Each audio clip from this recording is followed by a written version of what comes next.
We are talking undrafted free agent rookies for the San Francisco 49ers, Leon O'Neal Jr. and Qwuantrezz Knight. How do they fit into the 49ers defense? Do they have a shot at making the team or maybe sticking around on the practice squad at least for a while? Strengths, weaknesses, we'll look at the safety position as well. Are they even both safeties? We'll dive into that as well with Qwuantrezz coming up right now. You are Locked On 49ers, your daily San Francisco 49ers podcast, part of the Locked On Podcast Network, your team every day.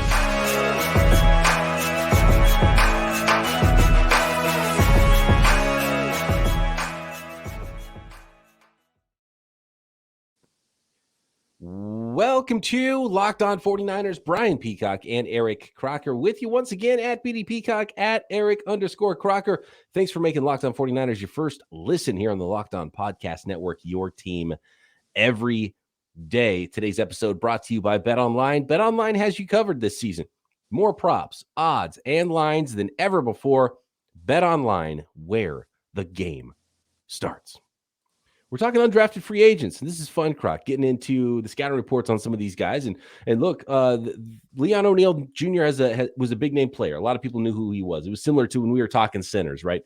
Poe was sort of the name that everybody learned about later in the process, but Donovan West, people knew about, mocking him in the middle rounds. And I think Leon O'Neal Jr. was similar for the 49ers.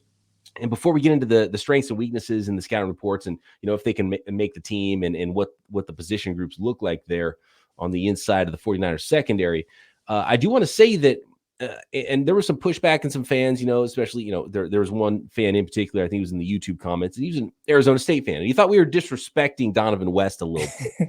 And I just want to remind people, these aren't first rounders that we're talking about anymore. So when you're looking at strengths and weaknesses, we have to be real. And it's an uphill battle for all of these guys to even try to make a roster, period, let alone talking about a guy like he's going to be some superstar, starting player. And it is possible that he can get there. And it happens a lot. There's a ton of undrafted free agents around the league. But Croc, you had that uphill battle. You knew what it's like to not get drafted and be in training camp and what that's like. And it's not an easy task. So when we're breaking down some of these players, if it doesn't sound like we're talking about a first-round prospect, it's because they're not first-round prospects. They're not. And in these cases, over the last few guys that we've talked about, they're not even draft picks. So a lot of times kind of the biggest difference is the either consistency or high-end ability, right? And when we say high-end ability, some guys like a lot of guys that go undrafted maybe don't test off of the charts, right? Let's say Kendrick Bourne, right? He's somebody who's made a lot of money in the NFL now. He's done very well for himself. He might go into this season as the New England Patriots wide receiver one, a guy that made it as an undrafted rookie free agent for the San Francisco 49ers. Well, when he was coming out of Eastern Washington, we're talking about a guy who definitely put up good numbers, but he ran a 4.7. And one thing that kind of stands out about guys that typically go undrafted or in that range, they either one, played at maybe some small school, lesser known, maybe don't have quite the production, or from a height, weight, speed standpoint, don't hit the thresholds. So it makes them kind of go undrafted a little bit. Maybe that's the case with Donovan West. We talked about him a little light in the ass a little bit. Poe, one of the shorter guards / centers or whatever he's going to be that I've ever seen, right? Even the guy that they compared him to, the Mason kid, who was it? The guard? Shaq Mason. Yeah, Shaq Mason. Yeah, Shaq Mason, right? Everybody compared him to. But he was, 6'2"? Or close to it? Little under 6'2". He was an inch plus taller, and he's like the shortest guy that you can have to compare, and he's still an inch shorter than that. So yeah, there's always a reason they go undrafted, and it doesn't mean they can't play. It doesn't mean they can't play. Mean that they can't play. Matt Breida, again, Kendrick Bourne. We've seen plenty of guys from the 49ers that were undrafted and figured out a way to kind of either what their niche was going to be. I think with some of those guys, a lot of times they end up being a little bit more specific to something as opposed to someone that has a more well-rounded game. Like, I mean, off the top of the head, and this isn't something we prepare for, but like, who's the best undrafted guy in the NFL right now? Like that's tough. And it's especially tough for impact positions too. But you can find safeties that were undrafted. You can find interior offensive linemen that were undrafted. So I think that bodes well for those position groups that we talked about in the last couple episodes where we're breaking down some of these undrafted players. With that in mind, Let's start with Leon O'Neal Jr. because he's a player that a lot of 49ers fans are pretty excited about. He's already made a couple plays in OTAs and minicamp for the 49ers, showing off some hands. He had a one-handed interception. The thing that stands out to me when I was watching 49ers prospects and draft picks was the 49ers third-round draft pick, Ty Davis Price, just completely trucking, running. It was the first play on all the Ty Davis Price highlights was the low light of Leon O'Neal just getting completely run over by Ty Davis Price, right? But he stuck his nose in there too, so Ty Davis Price, real quick, when I was watching Qwuantrezz Knight, there was a play where Ty Davis Price lined up kind of at the 2 spot, and they did kind of like this switch release, and he did like a little flare out and caught a little swing pass, and he turned upfield, and he just boom bulldozed over him. And you can see Knight like, damn, I don't want that to happen to me. Like, I just saw my buddy get just ran through. So, yeah, I mean, this is a big that's a big physical back. So I get what happened with Knight Neal and O'Neal. And the tough thing is open field. But he did have a nice play in the open field that I can't wait to talk about against Alabama. Yeah, the Ty Davis Price is physical and will run over some people, and he's a thick dude. So, look, that's gonna happen to some folks. I want to talk about something else really quick as it pertains to Leon O'Neal before we get into the specifics, and because we got some time to dive into these two prospects and talk a little bit about the 49ers secondary and if these guys have a shot in camp, and I think they do at their respective positions, and what those positions even are for these two prospects in Qwuantrezz Knight out of UCLA and Leon O'Neal out of Texas A&M. But especially watching Leon O'Neal, we're talking about Ty Davis Price, LSU. You were mentioning earlier how you were watching him and then Jameson Williams, Alabama, just stands out. What does it say about Leon O'Neal Jr. and the conference he played in and the prospects he's going up against? Because we're talking about dudes that were day 1, day 2 picks, right? So the level of competition he faced, and if he could hang there, he could probably hang in the league. Right. And I'm pretty sure he'd tell you, a lot of what he's going to see at the next level. All right, let's just say he's at 49ers practice and he's lined up and there's Brandon Ayuk. He's probably looking at it like, I played against Jameson Williams. Like that was a top 12 pick. Like that was a guy, one of the most explosive guys. And if not for a torn ACL, would he not be the number 1 receiver taken off the board at pick 8 to Atlanta Falcons, right? So when you play against that caliber guys week in, week out, I mean, just think over the last few years, the guys he's seen. I mean, all those LSU guys that got drafted, all the Alabama receivers that got drafted. Like he's playing against these guys that were consistently top half of the first round pick. So, okay, going against a guy like Ayuk, all right, like, okay. And even if you say, well, Ayuk, he's cool. Like he could hold his own in the SEC, which he was recruited to be actually a cornerback to Alabama. Yeah. All right. But what about all the other guys that are out there on the field? And he's lined up and he's looking at it like, this is not like the talent I saw in the SEC consistently. He probably played against Juwan Jennings, but, aside from that, Jennings was a 7th round pick as opposed to some of these other guys who are just, flying off the board early and often from the SEC. And Jennings could have very easily been undrafted. And it's really clear why, because he wasn't super athletic and there was a little off-field stuff. But when you watched him play, and it's funny because Kendrick Bourne, we didn't do this type of an episode. And Croc, you weren't doing the podcast with me back in 2017, right? When Kendrick Bourne was an undrafted free agent. But if we've gone through Kendrick Bourne, it'd been obvious, like, well, he doesn't have the top speed, but he's got some quicks and he can get open. There's a little something there. And if he's going to make it, it's because of that. And with Juwan Jennings, it was the same thing last year. It was like, look, uphill battle, maybe 7th round pick, but man, the physicality is obvious. He's got natural run after catch in a different way, very different way than you think of run after the catch guys. He's very physical, right? And he runs through guys. And there's that classic play where you take a screenshot of him where there's 11 defenders like on the ground. It's a Tecmo Bowl play where you're Bo Jackson running into guys and guys are falling off. There's like, it wasn't 11. There's like 7 defenders. And Juwan Jennings has like this big long run and he's literally knocking guys over. And it was pretty amazing to watch. And so there's always something there too that you can bank on that might carry the player and if they're to make it, and then they develop the other stuff. And that's what's really exciting about it. And one more point on the battle testedness of Leon O'Neal. And I want to go to, he was a 3-year starter at Texas A&M in the SEC. So he played 13 games as a freshman in 2018. He had 14 tackles that year, a couple of tackles for loss, and he did have a pick. And then he started 10 games in 2019. So 2019, we're talking Joe Burrow throwing to Jamar Chase and Justin Jefferson, right? And Terrace Marshall. And Terrace Marshall, right?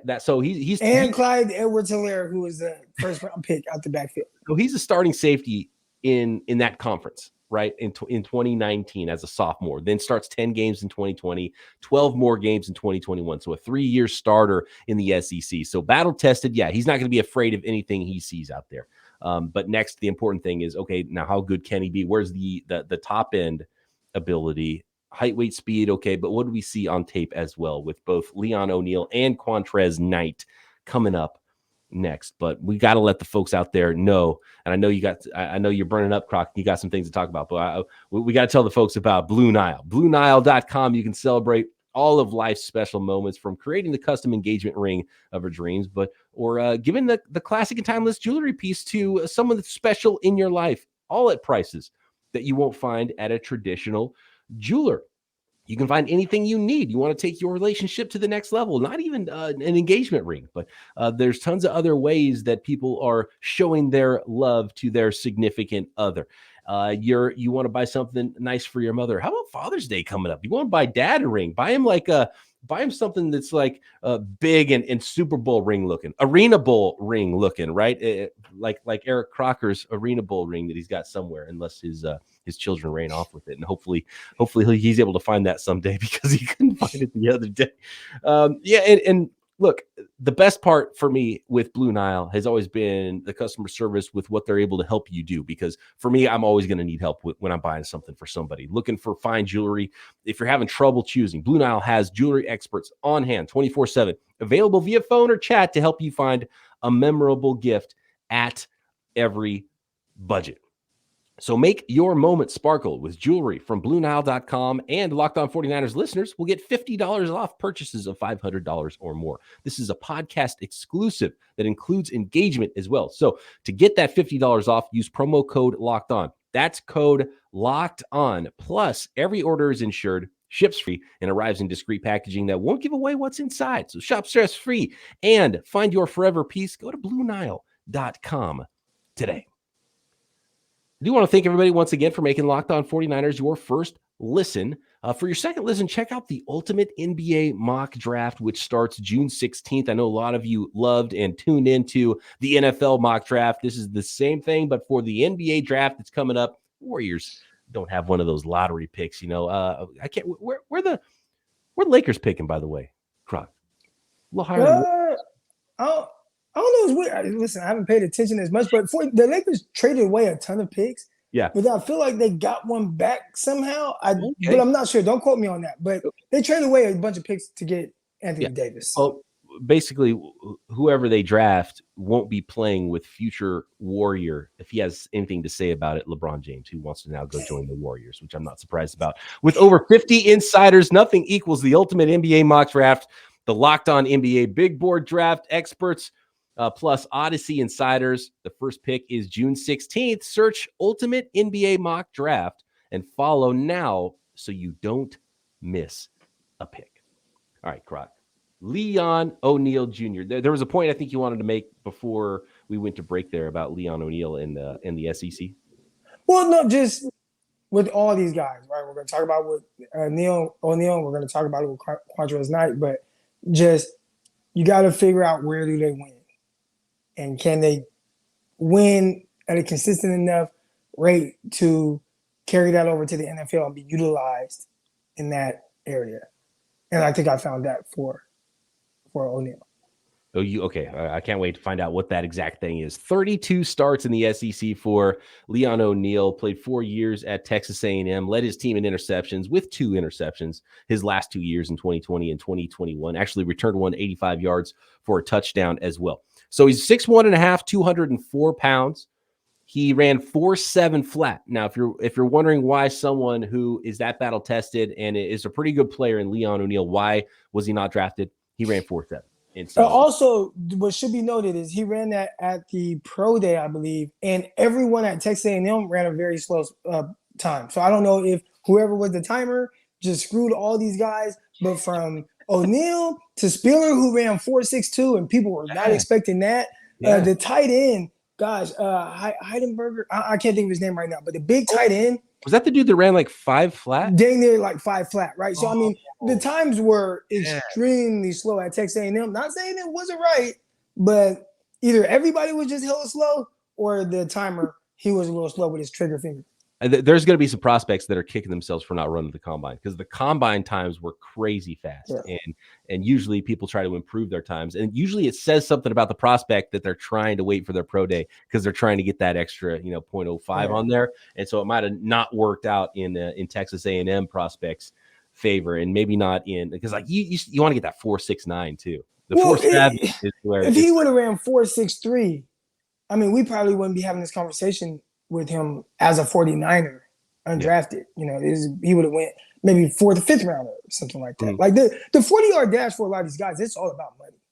It doesn't mean that they like you any less as a football player, but how high do I have to take you? And the 49ers were right, saying, you know what, we do like him as a football player, but we think he's a guy that can potentially be undrafted. It kind of changes what people think the trajectory of your career could be with how you match up with the NFL speed. Mm-hmm. And for O'Neal, they were right. Like, hey, I think this is a guy now that we can get undrafted, and they did. And his 10-yard split, not good, which is probably goes into why a 48-yard dash time doesn't look great. 1.65 is not a good 10-yard split for a fast guy, a safety, a guy who's 200. That's slower than the edge rushers. Yeah, a lot of edge rush. Oh, for sure. And a lot of offensive linemen even beating that in the 10-yard split. 35.5-inch vertical jump. He was 10.5 broad jump at the combine. He did run a few things at the combine. His best attribute physically, as far as workouts goes, is the 3-cone. He was sub-7 in the 3-cone. Really nice 3-cones, both combine and pro day, which is, change of direction stuff, body lean and bend and things like that. So 6.89 3-cone at the combine, and then followed it up again with 6.83 at the pro day. So it's not a fluke. 15 bench press reps as well. So short area. You would think that's where he shines, at least in agility, but then he didn't have the burst in the short area with the 10-yard split in his 40-yard dash time either. So I'm not sure if those things really even add up that great. So I don't know what to think about him physically as a prospect, but I don't think he looks terribly. You can tell he doesn't blaze, but I don't think he looks terribly slow on the field. I didn't think he was terribly slow. I think the thing for me is they used him a lot all over, right? I mean, in the sense of a safety, he played single high, he played too high. They bring him down into the box. I thought when he was out there at single high, where you would like to see some of the rangy things that you want your safety to do, I thought the anticipation on the underneath routes to be able to see that like burst, and it's the anticipation or the lack thereof that maybe made it to where he didn't look as fast, if that makes sense. Yeah. So the question becomes: was he's just not that quick-footed to get there, and he's seeing it quickly? Or was he slow to see it? Or is it kind of a combination of both? Could be a combination of both, right? And these are conversations we had about Hufanga, right? And for everything everybody says about Hufanga and the lack of athleticism, well, this is worse, right? Hufanga ran a 4.61 at his pro day. Mm-hmm. Maybe the guy just had a faster trigger finger. But one thing that Hufanga will either had at USC, and it was clear, and people are maybe banking on at the NFL level, that his willingness to go above and beyond to learn how to play with more anticipation, that's where he's going to excel. Right. Yeah. And Hufanga is definitely excelling there, and he can make up for that lack of a half a step just by processing it quicker, knowing where to be and triggering faster. And I think we've seen that from Hufanga, and Hufanga might be that starting strong safety, but there's an opportunity maybe to sneak in there and win a job at safety. That is one spot that I think there could be somebody that is an undrafted free agent that might have room to add a guy in some of the positions. Like, this isn't like the wide receiver group was when Kendrick Bourne was drafted or was not drafted by the 49ers, but that was just a wasteland, and there was more opportunity for undrafted free agents then. It's going to be harder this year for undrafted free agents. If in your mind, if Leon O'Neal either makes it or doesn't, what do you think the reason would be why for either one of those cases? I'd say because he didn't get that last thing that I touched on, right? Like really being that guy where if I'm not as fast, which again, he was in the SEC. So if he was able to make it there, then cool. But again, there was something on this film that they didn't like enough to where he was not drafted, right? Maybe it was just only the 40-yard dash time, but maybe there were certain aspects of his game he was missing. I would say he has to be able to learn, if depending on how they want to utilize him, to play with more anticipation from off if you're not going to be as fast. Now, if he is going to make it, right? Like let's switch it to that, because there are some things that I thought jumped out right away. All right. Immediately when I was watching, I'm just like waiting for him to make some type of play. Like I watch a lot of safeties, and it is tough comparing an undrafted guy to some of your favorite safeties that go in the first few rounds. There are some safeties where I'm like, man, how'd this guy go in the third round? Like, this guy is terrific. Let's say like Juan Thornhill that came out a few years ago to the Kansas City Chiefs. Like watching him, it was like, man, single high, too high. He's making plays all over. 6 interceptions. He's rangy. He's dropping down in coverage. He can play man on guys. He's playing in the box. Like he does so much, and it just jumped right out to you. But again, this is the guy that was taken in the second round. O'Neal, it was very clear that he had to play in a more specific role, in my opinion.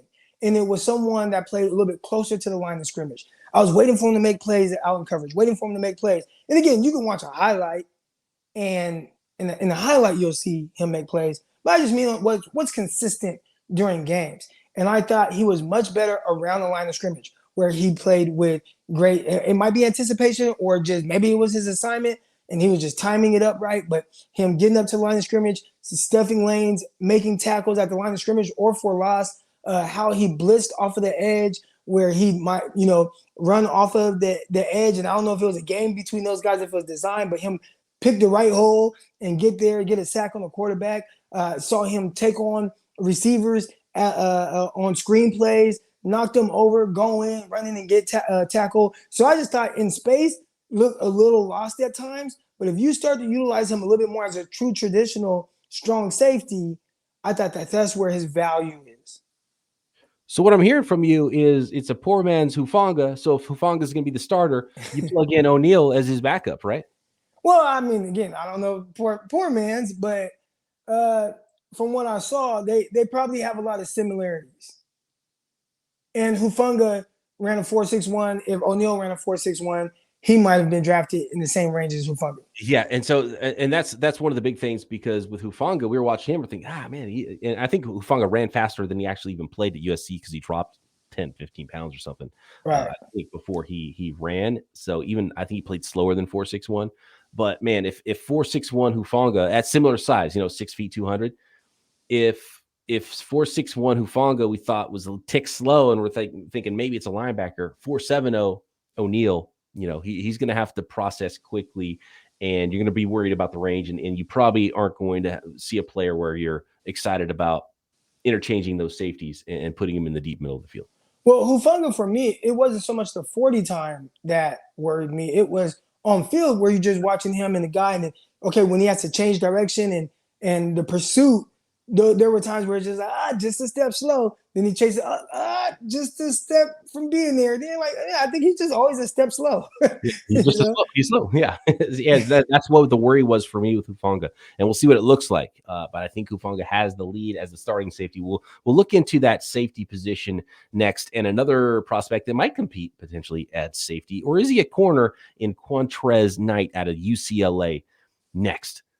But first, we got to talk about BetOnline. BetOnline.net is your number one source for all betting stats and sports information. You can find tons of NFL futures at BetOnline. Tons of props with player props, yards, sacks, and how many sacks will Nick Bosa get? Will Trey Lance be MVP in his first year as a starter for the 49ers? How about Kyle Shanahan, Coach of the Year? Those are things you can bet on at BetOnline. It's your number one source for not just sports wagering, but the latest sports developments, news, and also obviously odds as well. And NBA finals, NHL playoffs, Major League Baseball, and of course, all the latest news on different fights like MMA, UFC, and boxing. BetOnline, your continued source for sports wagering information, including live bets, esports, and more. So you got to get over to the website today, find what you think you have the edge on. Maybe you can win some cash on. Use your desktop or mobile device to learn more about all the trends and action at BetOnline, where the game starts. Okay, Croc. Qwuantrezz Knight out of UCLA. He's an inside player to me all day. Is that what you saw from Qwuantrezz Knight? And the question is he a nickel or a safety, or do you think he play a little outside corner too? It's interesting you asked that, because the first thing that I have in my notes is nickel, and then I have a little hyphen and it says true nickel. So like that's what I saw right away. It was a guy that solely played in the nickel spot. Now maybe he's listed as a safety. I don't know. I don't know what he was listed at. But when I put on the film and I looked for number 24, he was solely lined up at nickel. There were a few times where I thought he did play more safety, but he like lined up as a nickel, and then it looked almost like an inverted defense, where a lot of times in inverted defense, the safeties go down, then you'll see like a corner or someone else kind of drop back. You can put on 49er film and maybe see K'Waun Williams do something like that. All right, so that was something I saw. But overall, what I saw, true nickel, in my opinion. I agree. Yeah, I think he's an inside guy, and he was inside at UCLA a lot, and you see him around the line of scrimmage a lot. 5'10 and a half, 195 pounds, ran a 4.59 in the 40, and shorter arms. So when you look at his profile, everything screams inside, from height, weight, speed, from how he played at UCLA. And look, we talked about Leon O'Neal, where there's maybe safety, there's a spot to win a job. Maybe Qwuantrezz Knight, if you can play a little safety, a little nickel, there's a spot at nickel that's wide open too, because K'Waun Williams is gone. And I feel like the 49ers have a lot of these guys now, with Qwuantrezz Knight added to the mix, with Darqueze Dennard, who's been playing a lot in the nickel in practices. And we haven't really talked about him a lot on this podcast, because I kind of forgot he was even on the roster coming out of last season. And Diamador Lenore and Sam Womack too. So there's a lot of guys battling for a lot of spots. So it's still an uphill battle, but that is a position the 49ers need, and they need to be a couple deep there. I also want to say, if he was listed as a safety, right, and I don't know if he was or not, but if he was listed as a safety, one thing I have seen kind of be a trend in college football is play a safety at the star position / nickel. So he's a guy that does not come off the field. So I might be watching it and just be, that's a nickel. But UCLA might say, oh, well, no, we just like him there because he's someone we didn't have to take off the field. So we saw that with the kid out of Baylor, number 8. Can't think of his name right now. Jalen Petrie. We saw that with him. If you go back to last year, you had Javon Holland at Oregon. He ended up being a legit safety as a rookie for the Miami Dolphins. I mean, if you go back a couple more years, Minkah Fitzpatrick, he was a guy that played the star position for Alabama. So, again, I'm just watching it, not knowing anything else. I'd say, oh, he plays nickel. But, again, if they're saying, oh, he's a safety, we just kind of played him in that spot, then maybe there is a little bit of room for more versatility as more of a true safety. And even Jeremiah Owusu-Koramoah, and especially Fred Warner, right? And so even going further than saying, oh, you put your safety there so you don't have to take them off the field, in a lot of cases, these defenses are just putting their best player there. Like we want because we don't want you to be able to avoid our best player who's in the deep middle or who's, playing corner on one side. We want our best player in the action where you can't avoid him. So I think that bodes well for Qwuantrezz Knight. And I think he shows enough athletic ability to be able to hang. And I think he shows a little bit of a temperament as well. So like if you're looking for K'Waun Williams, like he's kind of that, he's got that cocktail, right? I think he's the closest thing to K'Waun Williams that I've seen out of guys where it's like, hey, here's a nickel for the 49ers. Like, how does he fit in?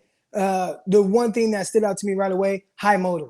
All right. And I put no loafs. And what I mean by that, like a loaf, when we're getting graded in film, and it's not a PFF how they grade players, like we get like a plus or minus. And a loaf is if there's a play to like the backside and you just make no attempt to get there, like they'll say, oh, that's a loaf. Sometimes people make you pay fines for that. In college, they might just mark it off and you might have to do something for it. But you don't have that with him. I thought when he identified the play, whether it was away or to him, he was running to the ball or at least taking enough steps until it was clear, oh, okay, the guy's tackled or whatever. So that was really cool to see. Also looking for a couple more pluses. I thought he was very physical. So I have just physical, right? Like he's a guy that is not scared at all to stick his head in there and get dirty. Pause. All right, like he's a guy that's not worried about the physicality of the game. There was a play on the goal line where it might have been against Ty Davis Price, I think. Yeah, nice goal line tackle versus Ty Davis Price, where he gets him from the backside. And it's a guy that's not worried at all about the contact. So when you hear safety and you think physicality when it comes to safety, like he definitely showed that. Very physical, very scrappy from that standpoint. I didn't see a whole lot of man coverage. So almost like Jalen Petrie, who played a lot in the nickel spot. You don't see a whole lot of man. You see some match type stuff. I saw that with him as well. He played a whole lot in space. So it was hard to get a read on just the more man coverage skills, which in the NFL, you're asked, I don't care where you play, like you're asked to play more man coverage than you are in college. All right. Now there are some colleges where if you put on Alabama, LSU, a lot of some of these SEC schools, if you put on their film, you'll see a lot more man coverage. In Pac-12, you don't see a whole lot of man. So with him, I didn't see a whole lot of that. I saw a lot of zone, him playing offense space. I do think the one thing that I'm going to say worried me, but again, watching him through the eyes of, okay, a nickel, right? I didn't think he was very bursty. And, I thought he had good feet in his pedal. I saw him turn around a few times, and I was like, okay, that looks smooth, looks good. But I don't see the burst. I don't see the burst out of his breaks, out of his cuts. And again, that is still something that is a little bit more like Qwuantrezz Williams. Qwuantrezz Williams didn't have like that legit burst vertically, but underneath, Qwuantrezz Williams ate all that up. I mean, he ate everything up. If we're talking about a play 8 yards and in, he was on it. And I didn't quite see that same type of burst from Knight, but again, I have to continue to watch a little bit more. Looking at the 49ers roster, I'm trying to think of who are especially at nickel and safety, who are the locks for the roster. I do think it hurts them, these prospects, especially the undrafted guys, of trying to actually make the 53. And I think there's a good chance Quantrezz Knight and both the centers we talked about in the last episode and Leon O'Neal today. I think if they don't make the 53, I think it's an uphill battle to make the 53. I think there's a good chance all of them, as long as they don't get stolen away by another team, would for sure be back on the practice squad. I think they've shown that sort of ability. And I've heard both O'Neal and Quantrezz Knight making plays in OTAs and minicamp already too. So good reports there. But looking at the locks at safety, Jimmy Ward, Talanoa Hufanga, and Odom, because of his ability on special teams, and who knows, maybe he's even the starter at strong safety as well. I see 3 locks for sure at safety. Tarvarius Moore, haven't heard a lot about him yet.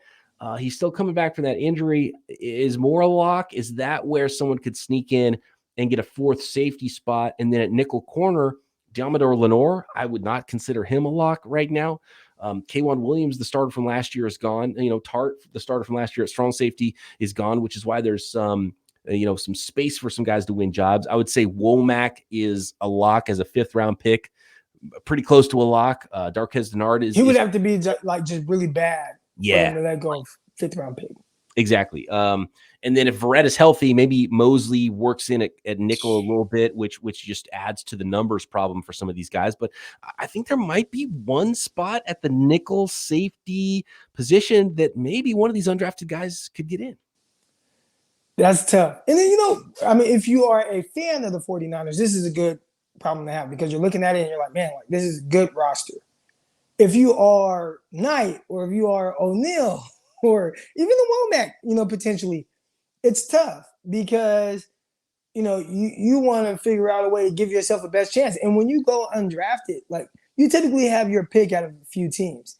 And you would think, okay, looking at the 49ers, maybe they don't have a safety that's solidified. And I think O'Neal maybe is looking at that, where it's like, well, they got Ward. Then outside that, they just got a bunch of question marks. So this is the perfect roster for him to potentially make it. But he just has to, believe in him being who he is. And I saw some of his tweets when he kind of went undrafted, and some of the things he put out there. A lot of these guys do believe in themselves, and they feel like, you know what, I was slept on. Now it's up to you to really kind of make that mark. You got to go out there. You got to make plays. You got to catch on to the speed of the game, and you can't get complacent, because I've seen that a lot with other guys. Myself included, where you're like, oh, okay, I belong here. And it's like, well, no, you don't, because they'll cut your ass the moment they see a window to do it. Yeah, and the team has to believe that another team is going to claim you, and you can't get to the practice squad. That's how good you. They don't want to lose you. They cannot lose you, and you have to prove that, and that's going to be tough to do. And one thing for these guys too, and I'm not writing any of these guys off, but let's say practice squad is where they start. I've seen the practice squad. It's tough, and you can get let go and brought back on there as well. I know one of my guys, man, Rontez Miles. He was a guy that went to California, PA, so it was a Division II school, and he wasn't drafted, but I think he was an All-American at D2 level, but wasn't drafted. Started off on the practice squad. Well, he ended up being one of the team captains for a while for special teams, and he played 6 or 7 years in the NFL. You know, and like that's a great career, you know, from where he started and having to work his way up, being the special team and just making his niche at that. And for guys like Knight, for guys like O'Neal, if you can do that, like you can play a long time in the NFL. So, you know, it's not all over with. Again, I think from the fans' perspective, you want to see like who's going to be a starter. But for these guys, if they need any kind of like, you know, light at the end of the tunnel, like, man, practice squad, you can work your way up from there and just be great on special teams and you can make it in the NFL. And then eventually you might get a shot. Think of guys like Deshaun Goldson. He didn't come in as a starter. You know, Deshaun Goldson didn't start day one, year one. Even from that same kind of era, Terrell Brown. Terrell Brown didn't start until he actually got his second contract. And then it happened to be when Jim Harbaugh showed up and he ended up starting that whole time and started on, you know, 3-4 championship teams or whatever it was. So, you know, but his first 3-4 years in the NFL, he wasn't a starter. He was a reserve guy, like special teams, and he had to kind of work his way up. So, you know, it's an uphill battle for a lot of these guys, but you know, it's a fun process for me to watch. How about George Odom? Became a special teams demon. Might have an opportunity to start now for the 49ers. He's in his second contract now in the NFL, and he wasn't drafted, right? And made his way into a superstar special teamer, and the team saw that they wanted to sign him as a free agent. And so indispensability, right? So, and I think Qwuantrezz Knight and O'Neal showed the type of, and I didn't scout them on special teams. Undrafted. Odom, undrafted. Yep. Yeah. So it would seem like they're the type of player who could excel on special teams as well. It's just, you know, the more you can do. Okay. I think we pretty much covered most of it and we're running out of time here. Do you have any last thoughts on these two guys? Do you have any predictions on whether or not each player will make it, or if they will? I'll tell you the one reason why neither one is going to start on the roster and they're going to have to make their way on the practice squad. Dante Johnson. Because Dante Johnson can play safety, he can play nickel, play outside corner. You know he's not going away. So yeah, got to be better than Dante Johnson. That's tough. All right, so yeah, I'll run with that as well.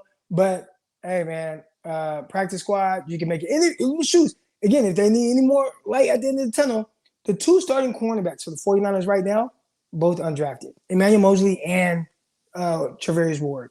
Wow, there you go. Boom. Fantastic stuff. Thanks, everybody, for making Locked On 49ers your first listen. We're going to keep it going all offseason long as we get ready for 49ers training camp in that 2022 season. You're definitely going to want to tune in to Wednesdays when we continue the all-time San Francisco 49ers draft. Croc and I are still going to go through a couple more of these undrafted prospects and look at the scouting reports there, see if there's any diamonds in the rough that might be able to make that San Francisco 49ers roster either now or into the future. And I think it was a pretty good undrafted free agent haul for the Niners. We've talked about a lot of them already, and we're going to look back at some recent drafts because they say you can't grade an NFL draft until 3 years. So let's go back 3 years. Let's look at 2019, maybe even 2018 as well, before we start previewing training camp here on Locked On 49ers. All that coming up, and some live shows as well. We'll get into the live stream in the chat and your Twitter questions at BD Peacock, at Eric_Crocker. Talk to you tomorrow right here, Locked On 49ers.